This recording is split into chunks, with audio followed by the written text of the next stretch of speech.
Yes, guys, hello and welcome back to the Spurs-related YouTube channel and podcast. I hope everyone's doing very well on this very hot Sunday evening. You might be watching Soccer Aid in 10 minutes, but we've got something a bit more special to talk about. David Raya agreed personal terms, well, almost as per Fabrizio Romano earlier. Very exciting. It's all about the price now. It's all about the negotiations with Levy and co. And as we know, that could genuinely be the stumbling block. But let's hope not. I hope there's going to be a lot of positivity tonight. There's already 40 of you on YouTube, crazy numbers, and I hope to see some more of you enjoying the content soon because this channel is going from strength to strength. We do have a very special guest tonight, Euro expert Alex. He's been on the channel, I'd probably say 5 or 6 times now. We love having him back. We love his expert knowledge all round the globe football, not just England like us lot. And I'm joined alongside Jack. Jack, we'll quickly start with you. Jack, how you doing, mate? Doing well, enjoying this hot Sunday, and even more happy that we're linked with David Raya. To get someone of his calibre, no spoilers, would be special considering the poor season we've had. So yeah, very much looking forward to hearing the expert's knowledge and what he's doing well or maybe not so well. So yeah, I'm sure this one's going to be a good one. Yeah, exactly that, mate. Absolutely buzzing to know more about him. I think I know a bit about him just from watching Premier League games, but I'm sure Alex is going to absolutely blow us out of the water with his knowledge. So, Alex, mate, welcome in, mate. Absolute pleasure to have you on. And how are you doing? I'm doing very good. Thank you again for having me on the channel. I mean, it's been a little while, as you said. A reappearance was kind of we had it in the works, but due to Spurs' normally chaotic managerial search, it took a while to come back on, but now things are a bit settled. We can actually talk properly about what the summer could include. Absolutely. I know your connections with Ange. I know you know a lot about him. You study Celtic a lot. I know you do your own thing on the Celtic channels. So, yeah, absolutely looking forward to hearing a bit about Postecoglou and even make me even more on that Ange wagon than I already am, mate. Let's welcome in some of the people in the chat. There's 40 of you. If you could all smash a thumbs up if you're enjoying this content at the moment, and hit the subscribe button if you're new. We've gained about 100 subs this week. I can't believe I'm saying that. The support has been phenomenal. Please, guys, I really do appreciate it, as well as Jack and Andre, of course. Nick COYS is in here saying, evening all. Let's hope this deal gets done sharpish and we can concentrate on the defence. Exactly. Archie's in here, says, you're right, lads. What's up, Archie? Sukil, bring in Raya, then Maddison, Zaniolo, and Sancho. Lynch saying, offer them a player we have plenty we don't need. Yeah, I'm sure they wouldn't mind Harry Winks. What do you reckon, lads? Never know. I'll be honest. Yeah. Big up panel. Big up Mick. Oliver's saying you're expert, the GOAT. And Archie saying would rather spend 50 mil on a decent centre back. Interesting. The talking points will come through. Smash your comments. Smash your thoughts on Raya. But I'm going to flip the content straight over to Alex and just ask him your initial thoughts on David Raya. Do you rate him as maybe in the top 5 goalkeepers in the Premier League, or do you have other thoughts, mate? Well, my initial thoughts when I saw the tweet from Fabrizio Romano go out, literally, I caught it about, I think it was 6 or 7 seconds after he said Spurs are agreeing personal terms with Raya. I thought this is great. This is excellent. This is exactly what Ange Postecoglou needs. Raya has a really good reputation of being a keeper who's comfortable in build-up, comfortable with his passing, and that's exactly what Ange needs. I think you guys must have detailed it as well. He is wedded to his idea of positive attacking football, and that can only start from maintaining the ball in build-up, which means you need a keeper who's secure. You can't have a David Raya and you can't have a Hugo Lloris. But I will say, as I kind of said backstage and made the fellas get a bit anxious, I've been looking more into Raya since the announcement, trying to challenge my own thoughts about him. And some of those thoughts have successfully been challenged, which I think we'll dive into. Okay, yeah, well, we'll focus on some of the positives first. Like you said, his ball distribution, playing out from the back, you mentioned. And we'll look at some of those negatives in a bit, because I guess a lot of people are hearing Raya, like myself and Jack, and we're just like, this guy is hands and foot above Lloris, shoulders above Forster. But we obviously don't know too many negatives. Every time he's played against Spurs, he's been fantastic. I know he's a fantastic shot stopper, but there is my concerns, like you said. Jack, just very quickly, mate, what are your thoughts on Raya? I think in the situation we're in, and I think just watching him last season, especially when I was there watching Tottenham v Brentford, he made some fantastic saves. I think his ball distribution, he likes to play out from the back. He's very comfortable on the ball. I would say maybe one of his weaknesses is maybe in the air. Aerially, he might not be as strong as some keepers. Maybe I'm wrong. I'm sure the expert would tell me if I am. But I do think he's a really good keeper. I honestly do. Spanish international, I think Diego Costa does play over him quite a bit. But for me, Ray would be a fantastic signing, and he's 27 years of age. He's had a bit of time, established himself as a good Premier League goalkeeper.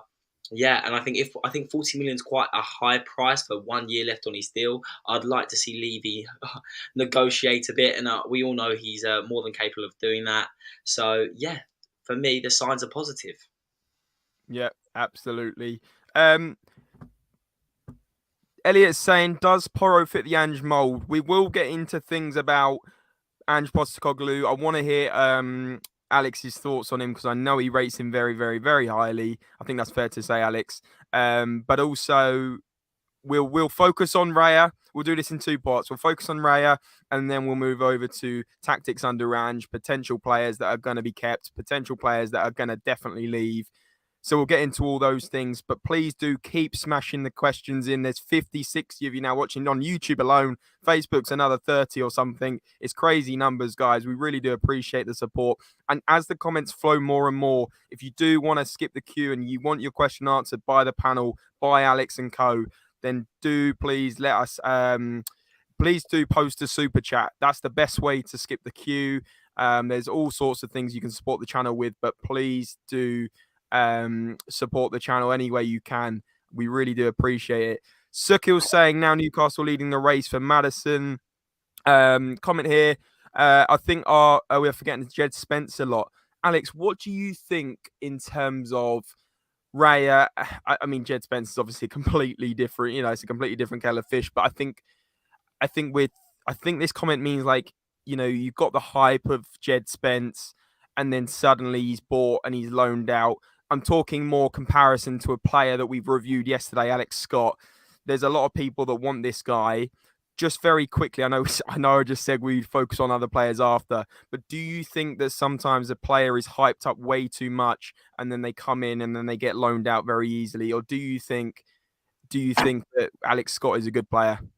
I haven't seen too much of Alex Scott, to be fair, but it's like a broader answer to that question. I'd say, everyone could be guilty of overhyping a player. I think it's because in our day and age, we tend to we feel like we know everything. We can look at a player's highlights, we can look at their statistics in really detailed fashion and think, great, they're excellent, they're going to do X, Y, Z, but we can never account for how they adjust to a team internally, like with their teammates, and also externally, like Jed Spence going from the Championship to the Premier League, going to a manager who didn't really rate him anyway. He's had to go to France as well. There's just lots of variables that don't always get quantified when rating a player. And I think that's how we tend to quite overrate them. No, spot on. Yeah, exactly that.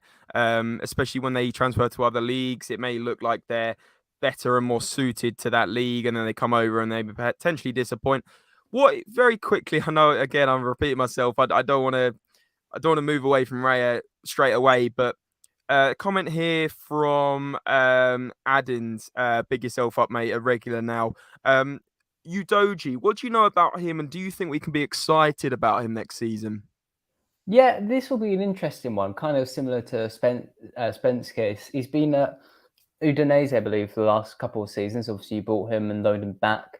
And Udinese had a really good start to the season. They were challenging Europe, and they've dropped off quite a bit. They're also a really limited team going forward, so he tends to be quite a big outlet going down the left. I think it would be interesting to see. He's going to go from being a big fish into a small pond, like going the complete opposite way at Tottenham. I think it actually might benefit him as well because he's a good player, but he's got to work on all of his levels to get up to the Premier League standard. But he seems like he's got very good attitude and very good raw attributes. Okay. Positive signs. We'll get into more negatives about Raya in a bit, but in terms of positives, other than playing out from the back, and his amazing shot stopping ability, what are your top sort of three things to expect from Raya other than ball playing, shot stopping? Is there anything else that stands out for you that we should be wary of? In a positive sense, I think the shot stopping is an interesting thing. And before I go further, I should say, like, a lot of what I'm about to say is an amalgamation of what some really good people in the space have written and put in video, like Pythagoras in Boots, John Harrison on Twitter, Jack Fawcett as well, who has a hatred against David De Gea and looks for literally any goalkeeper who's better than him, which is quite a lot. Essentially, all of these guys kind of on the same page that Raya, while statistically, according to FootBref stats, which measures post-shot expected goals, basically how likely a goalkeeper should be to save a shot, Raya's done quite average over the past 4 or 5 seasons in that stat, which is pretty decent in my opinion. I think with statistics, they tell part of the story, and you should be alarmed if a keeper is like drastically underperforming. For context, I think Raya's this season saved like 0.2 goals more than expected. Last few seasons is like 0.1 less than expected. So he's like going right along the line. And you got to think as well, Brentford tend to play quite deep and more of a counter-attacking team. So the shots he's going to have against him could be from like defenders in front of the player. Basically, the shots might look like they're hard to save, easy to save on paper, but in reality, it's the other way around, because players covering your vision, headers also get undervalued by statistics, expected goals, and I think Brentford might concede some of them. But looking actually at his shot stopping, what John Harrison on Twitter, goalkeeping expert, has noted a lot is that Raya's footwork's excellent. There's something I've noted as well from looking at him this season, just like across different games. He tends to get down low really quickly. He's always good at positioning himself ready for any sort of long shot. And he's got quite good reflexes as well. So a very sharp player. I know he said he kind of got carried away, but it's like top 3 things. So good shot stopping. I'll wrap up the other 2, I'd say, would be good long kicks. He's got very powerful kicks. And good with throwing it out from his goal, like claiming across and then throwing it out to a teammate left or right. Would you say that Raya loves to start, because Brentford sort of play a counter-attacking style of football? Would you say he loves to make challenging passes? So for me, that's what I'm looking at. I want to see a Tottenham team now that is willing to take risks. They're not sceptical. They're not going to pass the ball around the back, keep going backwards. They want to play the ball through the lines. They really want to get on the front foot straight away. Is Raya the type of keeper that's going to be able to deliver that? Yes, I think he's flown with confidence generally. Maybe that's not the right phrase, because we'll touch on in a bit. I think he's got good ambition. I think it's the right saying. So David De Gea, I was just working on him and comparing him with Andre Onana of Inter Milan. Like the clear difference between the two of them, beyond like how good they are with their passing, is that Onana will attempt the riskier passes, and De Gea will always resort to route one and boot it away if he feels under pressure. Whereas Raya, he will look to try and play the ball out securely. And Tottenham fans might have heard this story already, but there's a good note, I think it's on The Athletic, about Ange Postecoglou, how one of his defenders, one of his teams in Australia, I think, they tried to play out from the back, pass it to an opposition player, and the opposition scored. And shouted at every single player on his team other than the guy who gave the ball away, because he said, that guy's great. He's trying to play out the way I want to play. No one gave him an option. This falls on everyone else. He's the only one who starts next week. So I think that attitude from Raya, like being a bit more ambitious in possession, trying to, like you said, mate, just trying to get Spurs going, I think that will work well. I love that, and that's positive signs for us Spurs fans, because with Lloris, I think we can all agree he's a fantastic shot stopper, and he's been great for the club. But realistically, for the way we style of play, we want to play, he's not going to be suitable. Another question on my half is, how does he compare to other keepers in the Premier League or even in Europe? For distribution wise, would you say he's up there, or do you think there's a lot stronger keepers? Oh, this is a bit that I've found things on. There's 2. I think something we should get out of the way first is when it comes to goalkeeping distribution, you can split it down the middle. There's short distribution and long distribution, right? Yeah. Andre Onana, if we all saw him in the Champions League on Saturday night, he's going to be an example I use a lot in this video because I'm loving the player at the moment. That part about 70 minutes in where he's got the ball inside his box, he dribbles out a little bit and then punts it down the middle of the pitch straight into Lautaro Martinez. Excellent example of great long distribution. He's picked out a player, lofted the ball at the right angle, the right weight, and he's got his team going. Where a short distribution would be more, passing out from under pressure. I think Raya, in terms of long distribution, ranks really well. All the stats doing quite well there. I think his long pass success rate is around 37, 38%, which is like marginally above average, I'd say, off the top of my head. Short distribution, if you want to keep the positive notes going, maybe don't ask me about that yet. Ooh. What do you reckon, James? Let's ask him about it. We've heard a lot of positives. You've mentioned him very highly. You've compared him to some good keepers. Let's start hearing these things you're not too sure about, Alex, because I want to hear it. This is so. The good news is this is my only negative. The bad news is it's quite a big negative. Okay. And I think maybe Brentford fans will probably be screaming this actually from the reputation Raya's got of a very good goalkeeper under pressure. But this leans on quite well footage from Jack Fawcett and Pythagoras and Boots. So I recommend their videos after this, after the stream ends. You should go and check it out. Raya, when he's under pressure, can make quite bad decisions with his passing straight into opposition players. And there's been numerous times this season, which I cross-checked with my own notes watching Brentford games, where he's just given the ball away and the opposition have scored straight away. Like, flat out, in his own box, trying to pass to a teammate. It's been intercepted very easily, and the opposition have countered and scored within a few seconds. Now, obviously, the counterbalance to this is Brentford play with they tend to push a lot of their players forward. They try to get to gear around the long ball, like pumping it to an Ivan Toney.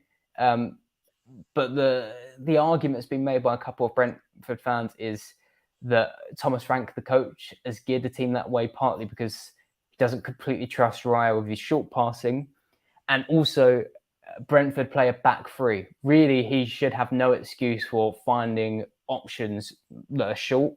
Like he should have one down the middle, pretty much, one to his right, one to his left. So the fact he's not always able to nail it, it's a little concerning, if I'm honest. And again, Ange Postecoglou, been noted as an excellent coach, and the attitude to try those short passes still remains. So that's good, that's strong, and I think that's what Ange will really appreciate. But maybe contrary to popular belief, what I believe before really diving deep into him, he might not be a goalkeeper who straight away will be nailing every short pass from build-up. Okay, because I have seen a few reservations about him under pressure, but like you say, his long distribution seems to be pretty consistent. But around when he's under pressure, teams are pressing high. That's where sometimes he may make a few mistakes. So it's very interesting that a few people have those reservations. Another question I have is, who would you say he's most similar to? Would you say he's similar to like a Diego Costa, who's starting for Spain at the minute? That's a good question. That was my question. I'll be perfectly honest. I think I've watched more Diego Costa. So maybe this is a bit biased, but I think Costa is levels above Raya. He's also much younger. And I don't think there's too much shame in that. I think Costa is probably the best young goalkeeper in the world right now. I think he will. If Manchester United have sense, they'll get him. I don't think Porto was selling for less than like 70 mil, whereas Spurs have got a lot to do, so it's fine to go and get David Raya. But I think Costa kind of beats him in every department, really. I think Raya is very much like a keeper. It's an interesting one. Maybe I struggle to think of anyone because he's not exceptional with his distribution. He's not an Edison, but he's not even just average. Like we said, he's good with his long distribution, just struggles with his composure. So I think he's average to just above average in most categories, and then big concerns over his way to play under pressure. He's definitely in that camp of maybe again the Onana, where it's like, I will try these risky passes. It's just for Raya, not all of them come off. It's very interesting.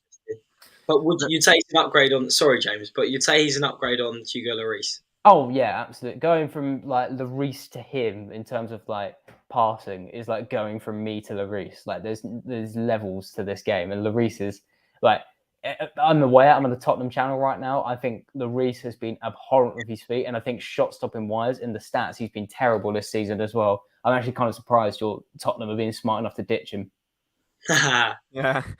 Well, it's been a long time coming, Lloris. I mean, he's really worn the shoes. He should have been moved on a couple of years ago, to be honest with you. I think the last good season he had was under Mourinho. Since then, he's been very, very disappointing, making a lot of mistakes, costing us a lot of points.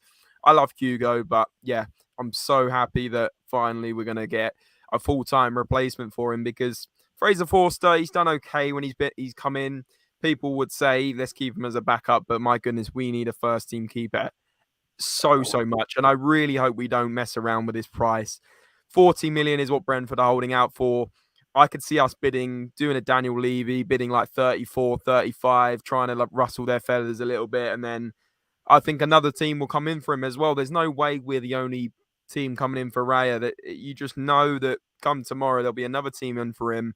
I can call it now. This is why I'm almost like thinking, is this video cursing things, right? But I guess that leads me on to my next question, Alex, is if we weren't to get Raya, because obviously it's not 100% done, who would you recommend Spurs buy with the same sort of money, 30, 40 million? This is part of the argument why you would go for Raya, because the goalkeeper market is not strong at the moment. But there's a lot of goalkeepers who kind of come through in the second to last generation, like an Albon Lafont, who have linked to Tottenham before. But with Ange Postecoglou at the club, you're going to need a goalkeeper who's really comfortable with the ball, as we've outlined. And Lafont has not proved he is yet. He's barely proved he's comfortable at all. He plays at Nantes. He's a very sort of traditional keeper. And there's a lot, like I said, there's a lot of keepers who've kind of the 23, 24-year-old age ballpark that, while good shot stopping, are unproven in that respect, which is why the goalkeepers like Diogo Costa, like Andre Onana, like David Raya are getting hyped up so much, because they're part of a very small group of goalkeepers who can do what elite teams are requiring. So yeah, I think there is a possibility Spurs could get Onana with like 40 mil. I think, because Inter Milan could do with selling. Onana would represent like going a free transfer to 40 million euro profit.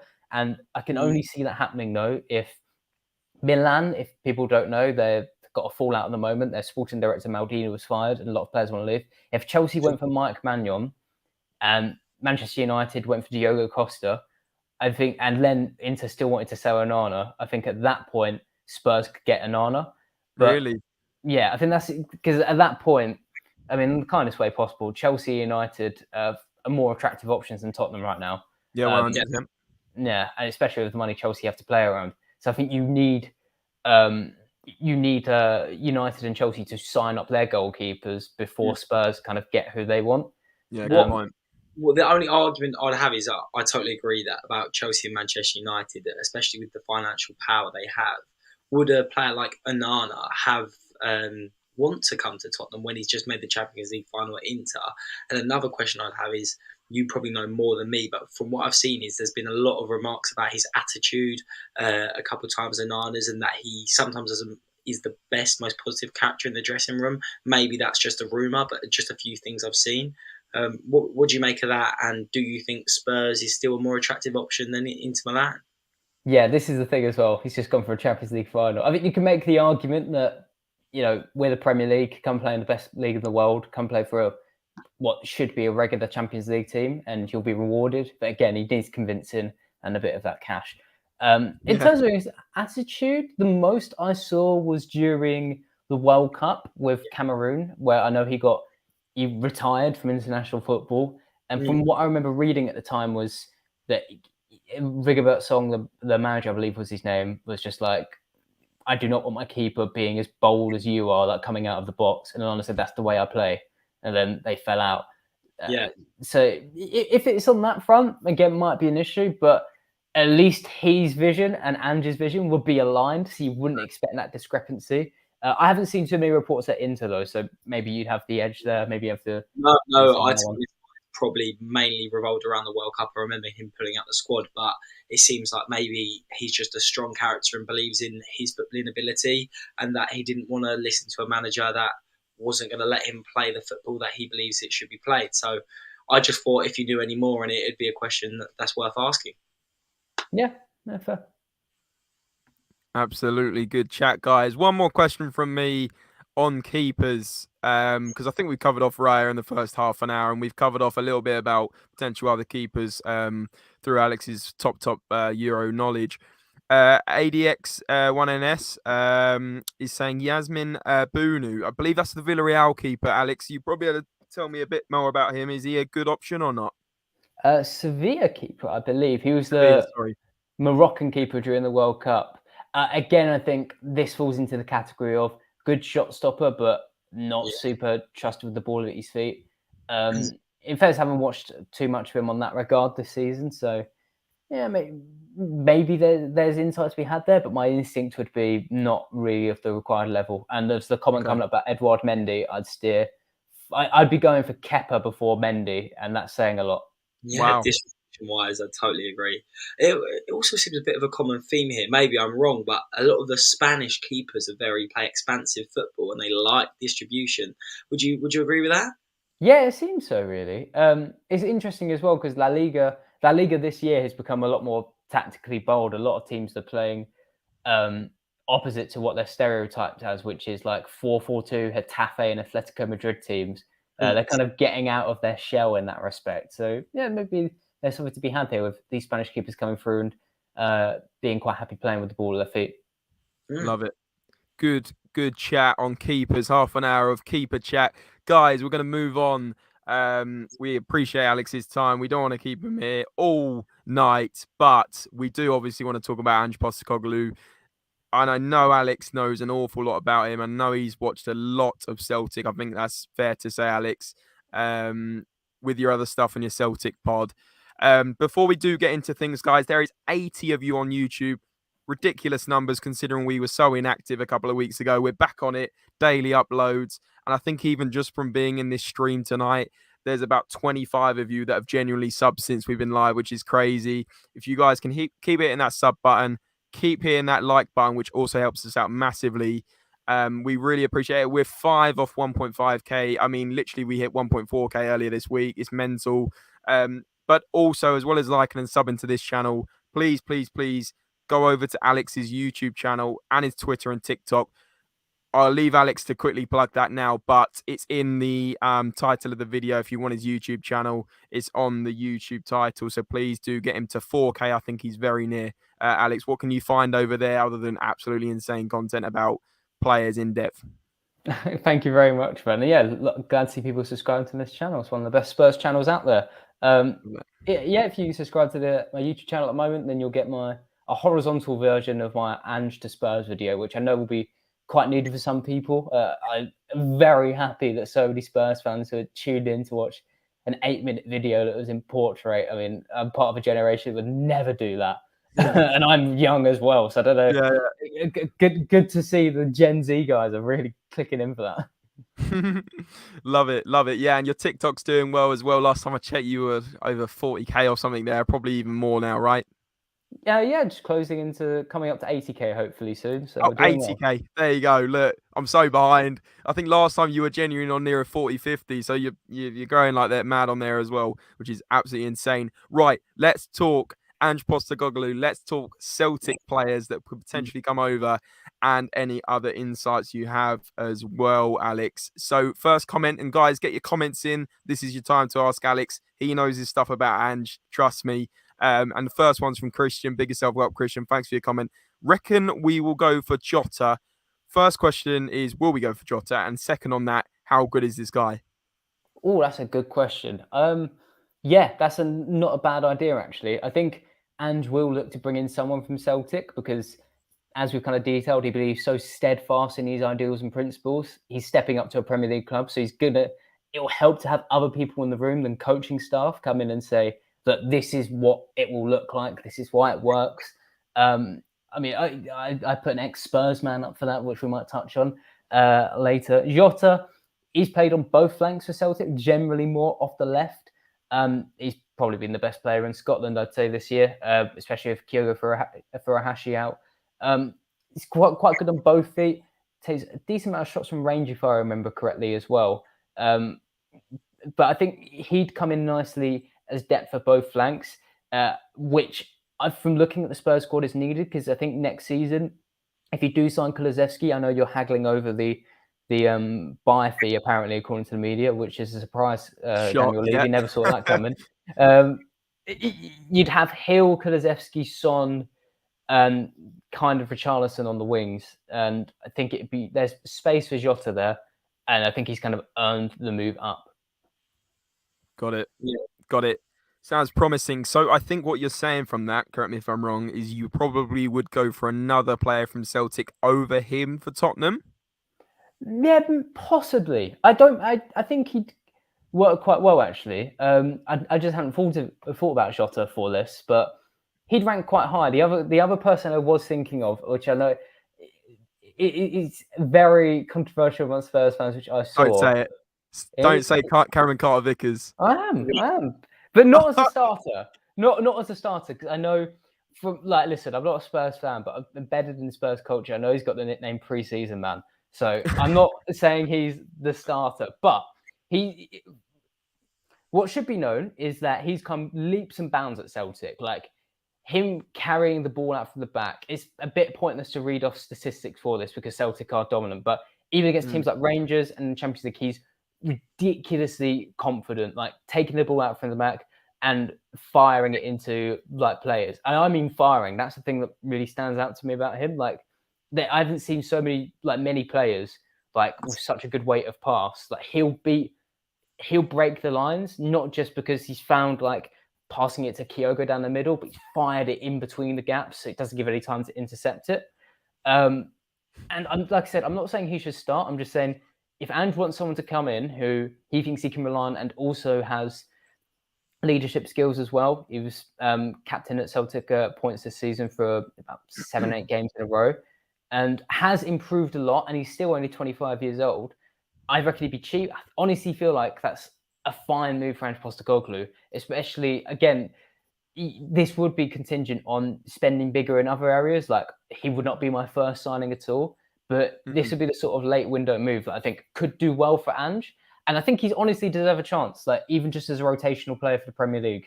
And especially after what he's done at Celtic, if the fee was 10 mil, I feel like there's honestly a chance to make profit on that if it really did go horribly wrong. Wow. Interesting. There you go. Jack, very, very quickly, mate, would you take CCV back? I think with Cameron Carter-Vickers, he played a lot in pre-season, but I never felt comfortable with him playing at the back, even in pre-season, because I used to wake up at 4 a.m, 5 a.m, watch all these games, and he just never filled me with confidence. I feel like his first touch was lacking. I didn't see that ball progression that he's clearly developed, as you're saying, Alex. I haven't watched enough of him at Celtic to say that myself, but I definitely trust you.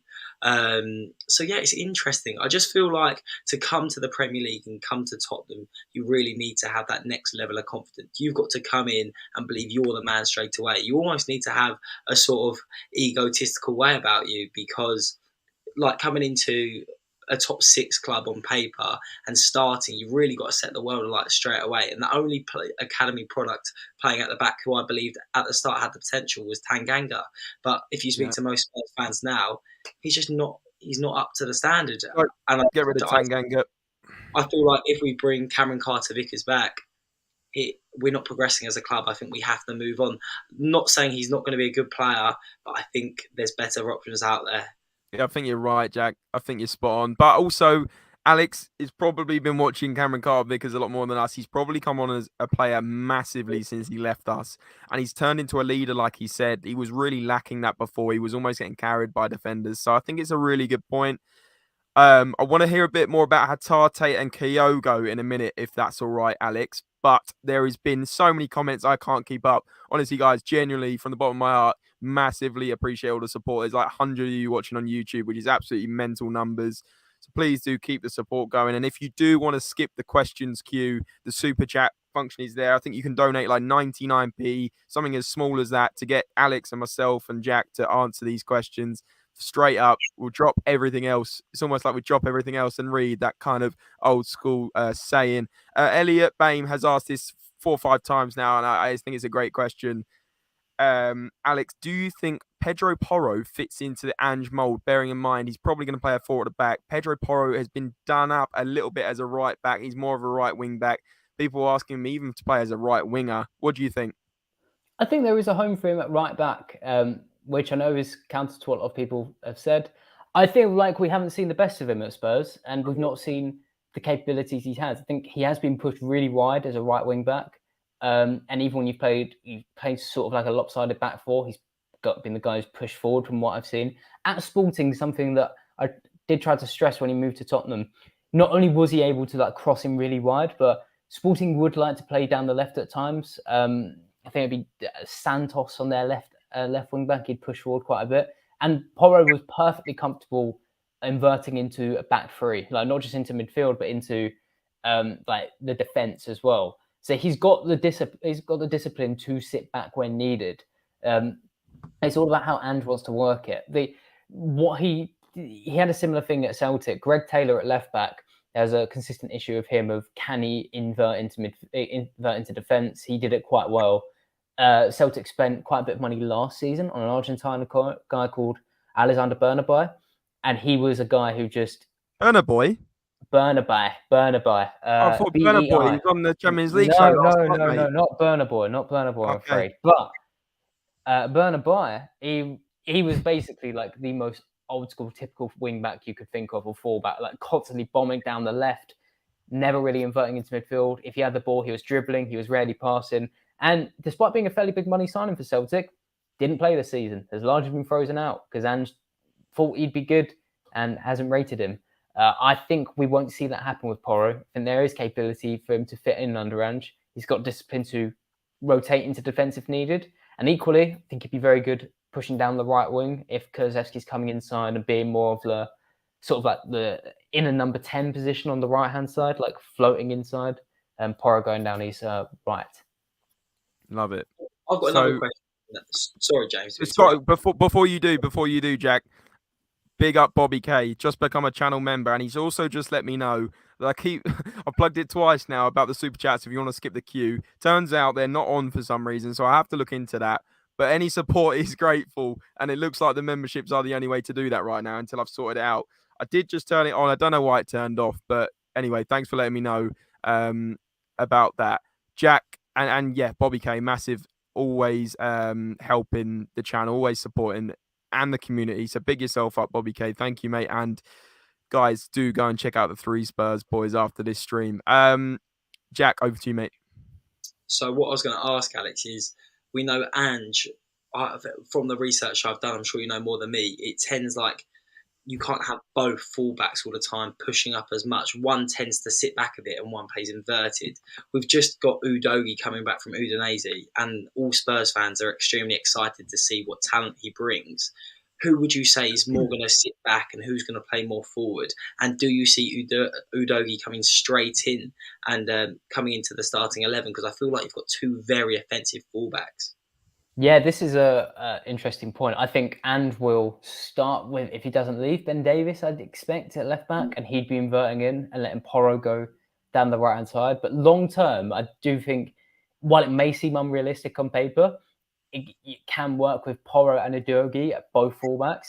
It would just require, I think, more often than not, Pedro Porro being the guy to invert into defence and let Udogie go forward. But I think H on TikTok and Twitter, he put out an idea of how Tottenham could play. Ange typically has liked one of his fullbacks to stay further back, but that's been so we can get kind of a front 5 going forward. So it might be Alistair Johnston, their right back. It might be Kyogo going down the middle. It might be the right winger whose name escaped me, Abada. Then Jota, and then Hatate. So it will be like their front 5, including a defender. H kind of outlined, you could have at Spurs potentially the midfielders being the guys who kind of sit back and let the fullbacks go forward. So for Tottenham, this would look like Porro, Kulusevski, Kane, Son, Udogie, and then back is like, I don't know, Højbjerg, Bentancur, Skip, and then your two centre-backs. So it's not completely out of the question, but it is a good point to raise. I think Udogie will probably get bedded in a little more unless he really impresses in pre-season. From my point of view, I feel like they could be two fantastic fullbacks. Maybe they're more tailored to a five-at-the-back sort of style, but once Ange gets in his philosophy and his methods, I feel like they could really thrive. But in my opinion, this is going to lead me on to another question. I feel like I should be putting in super chats for all these questions I've got for Alex. Jack, I'm gonna have to make you do it in a minute. Exactly, but I feel like you need a really strong centre half pairing, someone that you can really rely on to allow for these fullbacks to push on. So I'm going to ask you one more transfer related question. Who would be a centre half? I'll put you on the spot here that you think Tottenham should go for that would complement the good players that we already have. It's a real shame the negotiation with Pau Torres didn't seem to go well before, because the more I thought about it, I included in my video, the more I felt like he's like a really good option for Spurs. You need a left-sided player, right? And you need someone to be more of a covering guy for Romero, who's, aggression 101, will jump out of the defence and will press in trying to win the ball. So you need a defender who can do that as well, because part of Ange's philosophy is trying to press to win the ball back quite high up. Doesn't want these defenders always just sitting off. But equally, they should be able to cover for Romero. And I feel like if the relations aren't broken, Pau Torres of Villarreal, he'd be brilliant. Like, he's so comfortable on the ball. Like, he got far more composure than Raya, almost too much composure that it's caught him out in the past, where he'll feel like he can dribble out, yada, yada, yada, and then he might get pipped. But he's matured as a player since then. And he's an excellent passer as well. He's been critiqued before for not being the most agile player, but Sven Botman isn't the most agile, and he's done perfect at Newcastle. So, yeah, I'd be looking for someone, if not Pau Torres, someone of his ilk, someone who's happy to cover, is good at building out for the back, and again, is still happy to try and press to win the ball back. Yeah. Andre, our fellow channel member, actually chose him as one of his picks, so he'll be over the moon with that. But yeah, I totally agree. I think Pau Torres has fantastic ball distribution in the air. I think presence maybe not as good. I've seen some people say that sometimes he gets physically dominated, but I feel like a back four of Romero, Pau Torres, Udogie, and Porro is extremely exciting because it's so forward thinking, and that's what we want to see. Yep. Spot on. Good chat, guys. Good stuff. Archie, I want to go to his question now, if that's right, Alex. Can Udogie play as a strict left back, similar to what we were kind of just talking about with the back line? Do you think Udogie, I know I already asked you about Udogie earlier, do you think he could be a left back, or do you think he lacks defensive ability? This is definitely one to hold on, but what we should say at Udinese is that for example, Porro at Sporting, as I said, he'd invert into a back three. His heat map was a lot more like covering the right-hand side of the pitch. Udogie is pretty much operating in that really narrow gap between the sideline and the penalty box. So right, I'm not ruling it out, but he's got more of an adjustment to make. But we'll see how he does. Ange is a very relentless coach, so I'm sure he'll be trying to aim to get Udogie to be that strict left back. Got it. Nice. Hopefully you're right. Couple more questions, and we will potentially look to round things up, because I'm sure everyone's gagging to watch Soft Grade, right? I'm sure Jermaine Defoe's already back too. Right, Thomas Burns, guys, Celtic fan here. You're gonna love Big Ange. Why has the comment come off? But how many Celtic players do you want? And it brings me on nicely to what I was going to talk about earlier. For me, I watch Celtic in their big games, so basically just Rangers, if you'll excuse me for saying that. From my point of view, I know you have other big games like Aberdeen Hearts, but I've watched you in Europe. I've watched you against Rangers pretty much every game this year. I love Kyogo Furuhashi. I'm a big fan of his. I love his energy. I love the fact he can finish. He's great one-on-one. He finds the way behind that back line so well. I really like him, whether he's a backup to Kane. If Kane leaves, I don't know if he's a full replacement, but I really like him. And I don't know how much he would be worth, but I think he also brings that commercial value as well, which is obviously what Daniel Levy is always looking at. Alex, Kyogo Furuhashi, would he be your top pick from Celtic to bring into Tottenham? So he's got 27 goals in the league this season. As you said, he's probably the most relentless player at Celtic in terms of pressing. Like, his energy is phenomenal. He's got golden movement in the penalty box. I haven't checked the stats, but I imagine a high proportion of his goals are inside the 6-yard box, like a relatively high proportion. Like, very good at those low crosses on those cutbacks, always being there at the right place at the right time. Would he be my top target? No. I don't think he's needed at all at Spurs. You guys have got to get a new left centre back, a new goalkeeper, and you've got to back up that midfield as well. You need like someone who's more of like a 10 ilk, and you need like a backup for left wing or striker. Maybe Kyogo comes in there, but he wouldn't be my top target. I think you've got pressing concerns. Yep, got it. And I just wanted to ask you, there's loads more questions coming in. I wanted to ask you about Hatate. He's an interesting one. He's one who's very hard to see how he scales up to the Premier League, because in the Scottish League, he looks like a wizard, like a really technical player. I don't think he's got the highest amount of goals and assists. I think it's like just over 10 in the league. He's kind of like Celtic's left-sided player in the midfield. And he's like their furthest player forward, like getting in the half space and linking up with players and making really nice passes into the box. That's what people tend to really like about him. It's just a case of, can that translate to the Premier League? Because with Kyogo, his energy isn't going to go away. He will be that relentless presser, and he will be a smart presser as well. Like, he'll be part of the unit that tries to win the ball back. Hatate, he will be a good presser as well, but his qualities at the moment for Celtic come with how good he is, like, in the team. I don't know how well he translates to the Premier League. And there's a couple of Celtic fans in the stream. Maybe they'll say, they think he'd be great. I thought Odsonne Edouard would be superb going to Crystal Palace. He's not really hit the ground running ever. So that's the only thing I'm like, I don't want to be certain on this one. No, it makes sense. Yeah, I guess. Jack. On the Celtic train here.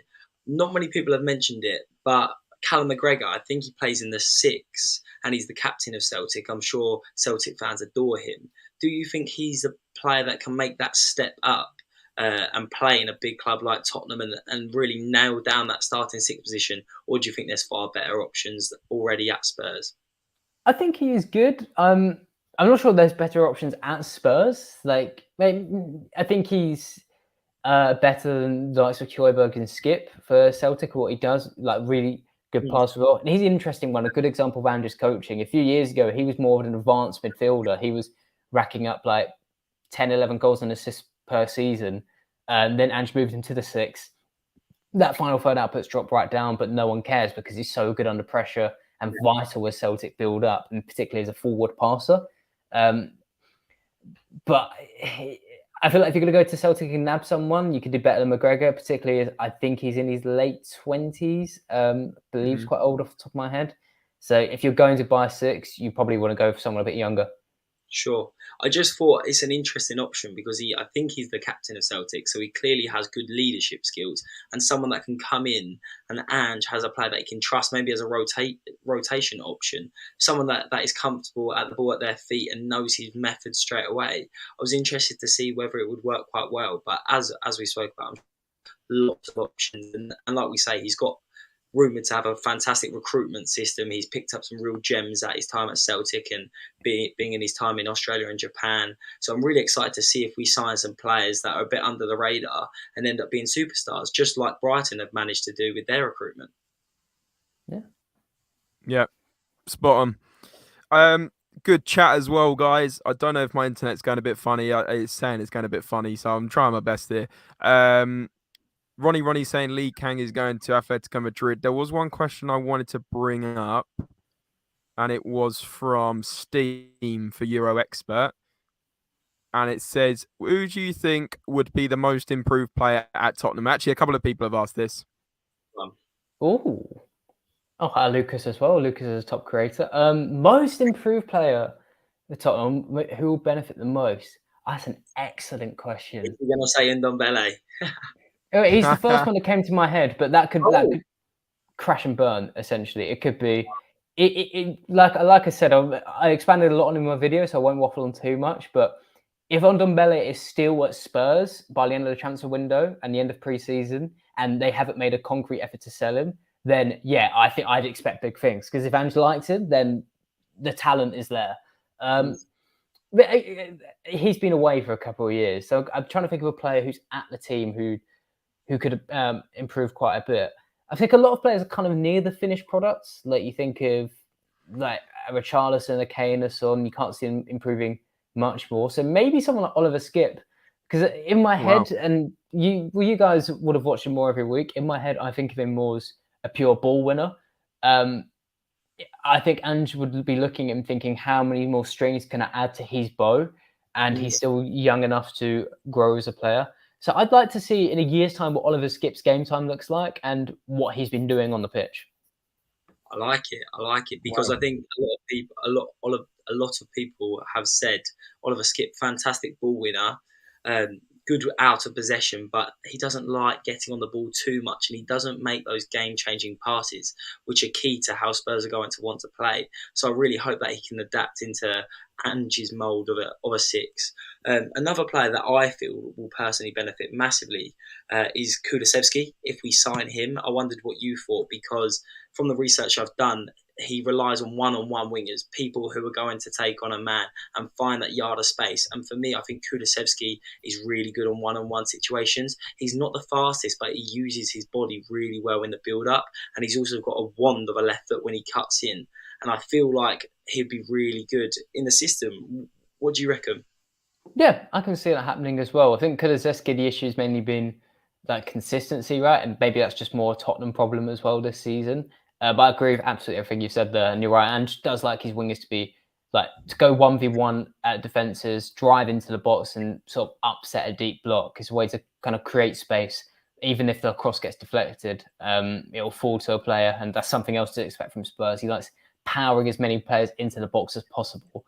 So yeah, if you do sign Kulusevski, which you should, if you don't, that's a calamity. Yeah, I'd say that would be a player, maybe not to improve dramatically, because like he's already doing things at a good level, but certainly get more consistent. Yeah, and I think, like you say, but we all know there's a real player in there, but I feel like he can fill him with that confidence, given that license to go forward and almost feel trusted in that role. I feel could be a really exciting thing, because when he first joined, and I remember watching your video on him and Rodrigo Bentancur, I weren't sure is he going to come in, but that first season he was absolutely played some breathtaking football, and he's part of the reason we managed to get top four. So I really hope to see him progress again this year. Yeah, good stuff. Guys, I cannot believe there's over 100 of you in here tonight. It's incredible numbers, incredible support. I'm sure a lot of you guys have come from Alex, but I know a lot of you guys are new to the channel from all the content we've been posting daily. So big yourselves up. Really, really good comments throughout. If you haven't subscribed yet to the channel, please do. It's free to do so. Like this video as well. We're not logging off just yet. We will in a couple of minutes. But before we do, as well as liking and subscribing to this stream, please, please, please get over to the Euro Expert. Alex has just given up an hour of his time on a very warm Sunday evening. Not that that matters, but I mean, he probably wants to be out getting his tan up, right, Alex? Well played. Well played. Jokes aside, Alex, I know I've put the channel in the title of the video, so you should all be able to go over there. Please do go and everyone hit him a subscribe. There's 100 of you in here, so let's give him 100 subs.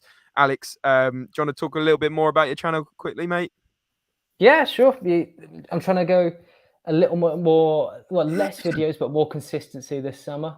So hopefully if you subscribe to my YouTube, my TikTok, and follow me on Twitter at EuroExpert, you'll get some longer videos on a more regular basis, hopefully. And yeah, I'm quite excited for this summer. It's starting off a lot busier than last year. I remember June was quite a quiet month, but things are really gearing up quite early on. So I'm getting excited for the new season. I like it. Absolutely love And it, mate. Love your content. It's so many people. Do you know what? Someone at my work the other day went, "Oh my goodness, this guy's videos. I wouldn't make it up on the spot." And he genuinely went. It was when we signed Pedro Porro, and he went, "Oh, look at this video. It analyzes him so well." And I was like, "Mate, I know who Alex is. Like, I've known about him for years." But yeah, it's quite crazy how some of those videos can go proper viral. So absolutely love it. Jack, any more? Maybe one more question for Alex, and then we'll wrap things up. More question. I'm sure, like you say, Alex wants to top up his tan or have a Corona in the sun. But one more question on my end is, I want to end on a positive note. And we all know the hot topic is Ange Postecoglou is coming to Hotspur away. There was lots of rumoured transfers, managers that could potentially be coming into Tottenham. We had the likes of Luis Enrique, Nagelsmann, Arne Slot. Why do you believe Ange Postecoglou, or may not be, will be a successor at Tottenham Hotspur, and how does he fare compared to the other ones? Because I believe, I'm so glad we've got a manager that wants to be at the club and someone who's a real force, can deliver those team talks and can inspire, because we haven't had that since Mauricio Pochettino. Well, I think my answer would be, I think the answer lies in what you just asked me, really. And away from the tactics that Ange imposes, away from his management style, which has served him so well throughout his career in recent years, I think it's momentum at Spurs, or the lack of it in a sense. I see a lot of parallels here with what happened at Manchester United when you lost. Manchester United, had a horror 21-22 season. Ralph Ragnick came in. And nearly every player was out of form. Marcus Rashford was completely out of form as well. And the club was at an all-time low. And Eric Ten Hag came in, and it was, okay, we can get behind this guy. They accepted the slow start. And even then, even like with bad defeats, I think, to Brentford and Brighton in the first couple of games of the season, Man United quickly got past it. And now they've won a Carabao Cup. They got to an FA Cup final. They finished top 4. I think at Tottenham, since Pochettino left, like you said, Mourinho, divided fan base. Conte, at first, excellent. Then divided fan base. And we skipped over the man in the middle who Postecoglou could have been in danger of being, Nuno. And the thing that happened then when he came in was a United fan base against him. Everyone said, this guy is the 8th choice, and why are we hiring him? Postecoglou at least feels convincing as a first choice option, even if he wasn't. And I've not seen a single Spurs fan, despite what some media would claim, who's out and out going for him saying this is a mistake. Everyone's got behind him. Everyone's got behind his video that went viral on Twitter as well. And I think Spurs fans will give him time, and that's what he needs. And a year's time, we'll be saying, wow, that was a pretty good season from Ange Postecoglou. Wow. Love it. I really like that. And following on from that quickly, a lot of people say he has quite a slow start. It takes a while to bed in his philosophy. Do you think Spurs fans need to be, including myself, need to be really patient this year? And it might be a year or two before we start seeing success, or when I say success, I mean getting back into the top 4 race or back into the European places? Or do you believe that he has got the ability to lay down his mark straight away and we can start to see that attacking football in the first couple of games? I think we'll see that attacking football. I think what will grow slowly is the pressing and the defending. I think you'll score quite a few goals at first. You might concede many. I think it will be like a year, maybe a bit less than a year's time, where Spurs start to really concretely score more goals than the opponent and conceding a lot less as well. I would expect it to be a slow start in terms of just boring football to watch. I think it will be fun and attacking, just might not always be winning. But like you said, give it time, be a bit more patient. Don't expect years for this to work. I think we should be talking in months still. And then I think you will see some good results. Sounds good. Sounds exciting, which is a nice change. Love it. Absolutely. But I'm buzzing for the new season, Jack. I know I was very subdued when Ange Postecoglou came in. And it's not because I don't think he's a good manager. It's because he wasn't my top pick. And I think a lot of Spurs fans will be lying if they said he was their top pick. For me, it was Nagelsmann. You guys know how I'm feeling about that. But Ange Postecoglou, I've heard so many positive things about him. I'm going to be going to all those Tottenham games in my Australian hat with a kangaroo t-shirt. I cannot wait. Final thing. I know I've said that about 10 minutes ago, but I'm loving this stream so much. There was a question from Lucas Chambers TV. Big yourself up. He's asked, Not sure if this has been asked, but if Kane leaves, who is the best replacement in an Ange system? And I guess we were talking about Kyogo, but I mean, I think he's asking any striker in the world, right? Oh, that's so tough. In an ideal world, I think someone like Lautaro Martinez would work well under Ange. Yeah. I don't think you necessarily need to go for like a big target man striker. I think someone who's going to be an active presser will be what Ange wants. I don't think there's a chance Martinez goes to Tottenham. But I'm thinking someone of that ilk, like kind of the opposite to what we hear with other teams. Like with Man United, we think, okay, we need a strong sort of target number 9. For Chelsea, it's the same thing. You need a strong target number 9 to bring it all together. I think with Spurs, you can go with the opposite of that. Who that ends up being, I'm not 100% sure. Maybe someone like, again, he wouldn't move, but a Randall Colomwani, maybe you're a bit late for him, but that sort of ilk of player. Okay. Got it. Does Richarlison have the ability to play as a central number 9, or do you not believe he's going to be able to step up to the plate if someone of Kane's ilk leaves? That's a tricky one as well. I mean, he's used to being the big fish in a small pond, right? Or Watford and Everton, carrying absolute dross. He does play really well for Brazil as a number 9. That's why I'm interested to see. Maybe he will thrive under pressure. Yeah, I tell you what, I've not watched. I mean, there's not been much for Richarlison to watch this season, in fairness, but I'd be open to seeing that. Actually, that's a good point. We will see. Time will tell. Time will tell, indeed. Like my internet, which is absolutely playing up. Jack, any more concluding thoughts? I'll tell you what. I've had an hour of Alex's time. I thought I had good knowledge, but having you on the channel, Alex, makes me feel, my word, I need to do my research because you know a lot. It's been a pleasure to have you on. Like I've already said, subscribe to Alex's channel. We all love his videos over there. It's been a great stream. I've thoroughly enjoyed this, and hope to have you on again soon. And maybe I was going to say maybe Spurs can have a trophy this time next year. I'm not going to get that ahead of myself. But no, thoroughly enjoyed this one. And yeah, if you haven't subscribed, guys, to us or Alex, make sure you do. Love it. Love it. Am I back? Can you guys hear me? Certainly can. Cool. This genuinely is the last one, Alex, because I was going to ask you about it. Hatate, would he fit in at Tottenham? His profile of player would, but like I said, I'm not sure about if he crosses the level from Scottish football to English football. But the profile of player would be a desired fit at Spurs. Wow. There we go.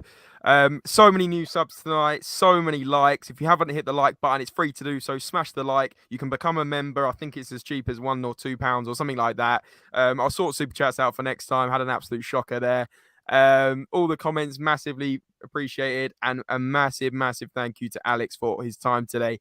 I've said it 3 times in the stream. If you haven't subscribed to him, go subscribe. Go follow his Twitter. He knows his stuff. If you want to know about players, he is your man. All the comments saying great stream, big yourselves up, all the Spurs related balls, massive love.